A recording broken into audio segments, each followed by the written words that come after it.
ቅዱሳን ስዕላት ጌጥ ብቻ ናቸው ወይስ ጥልቅ መንፈሳዊ ትርጉም አላቸው?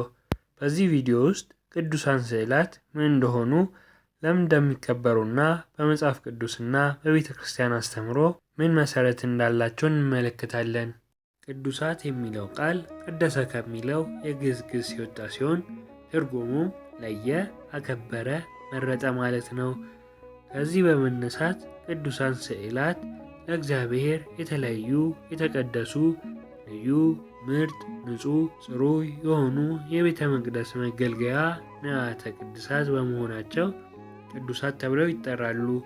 ዳግመኛም የቅዱሳን ታሪክና ማንነት በየጊዜው ስላልነበርን በመንፈስ ዓይን እንድናይ ስለሚያደርጉን፣ አንድም ሥጋዊውን ዓለም የሚያንጸባርቁ ዓለማውያን ስዕላት ፈጽመው የተለዩ በመሆናቸው፣ አንድም የቅዱሳን ቅድስና ስዕላቱን ቅዱስ ስለሚያሰኘው፣ አንድም በስዕላቱ አድሮ እግዚአብሔር ስለሚፈጽመው ገቢረ ተአምራት የተነሳ ስዕላቱ ቅዱሳት ስዕላት ተብለው ይጠራሉ።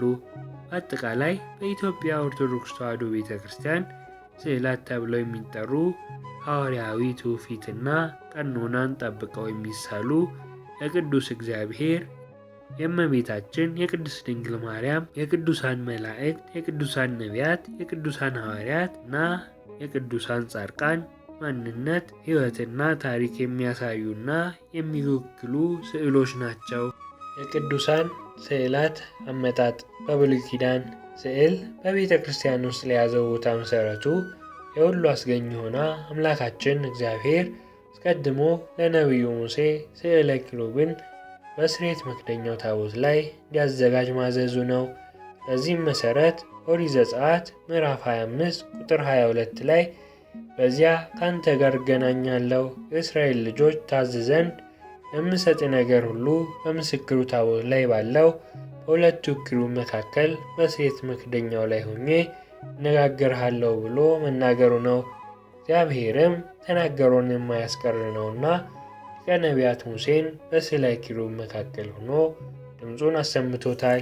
ቅዱሳን ስዕላት አመጣጥ በሐዲስ ኪዳን ከሐዋርያዊ ተልእኮና የሕክምና ሙያ በተጨማሪ የስዕል ጠቢብ የነበረው ቅዱስ ሉቃስም ምስለ ፍቁር ወልዳን እመቤታችን ከልጇ ከወዳጇ ጋር ሆና በመሳል ለትውልድ አቆይቶልናል። በተጨማሪም ቅዱስ ዮሐንስ ወልደ ነጎድጓድ ለጢባሪዎስ ቄሳር የጌታችን ስነ ስቅለት ስዕል አዘጋጅቶ ሰጥቶታል። ቅዱሳን ስዕላት በኢትዮጵያ ቤተ ክርስቲያን የኢትዮጵያ ኦርቶዶክስ ተዋሕዶ ቤተ ክርስቲያን የራሷ የሆነ ፊደል፣ ስነ ጽሑፍ፣ ዜማ፣ ኪነ ሕንፃ ወዘተ እንዳሏት ሁሉ የራሷ የሆነ የሥነ ስዕል ጥበብም ያላት ስንዱ እመቤት ናት። ከጥንተ ክርስትና አክሱማውያን ዘመን ጀምሮ ስዕል በኢትዮጵያ ቤተ ክርስቲያን ቦታ እንደነበረው የአርኪኦሎጂ ግኝቶችና የጥንት አብያተ ክርስቲያናት ፍርስራሾች ያመለክታሉ።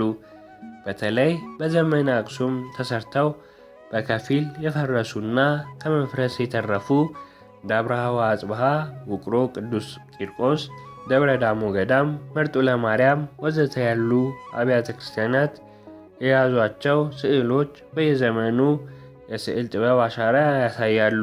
በተለይ በመካከለኛው መቶ ክፍለ ዘመን የኢትዮጵያ ቤተ ክርስቲያን የስዕል ጥበብ ያደገበት ዘመን ነበር። በአሁኑ ወቅት አብዛኛው አብያተ ክርስቲያናት የምናገኛቸው ስዕላት በዚህ ዘመን የተሰሩ ናቸው። የቅዱሳን ስዕላት የቀለም አጠቃቀም በሥርዓተ ቤተ ክርስቲያን አንድምታ ያለው እንጂ በዘፈቀደ የሚሆን አይደለም። ለምሳሌ ያህል ቀይ ቀለም ለቅዱሳን፣ ለጻድቃን፣ ለሰማዕታት ወኪል ሆኖ ሰማዕትነትንና ተጋድሎን የሚያሳይ ነው። በመሆኑም የሰማዕታት ስዕላት ላይ ቀይ ቀለም በብዛት ሊስተዋል ይችላል።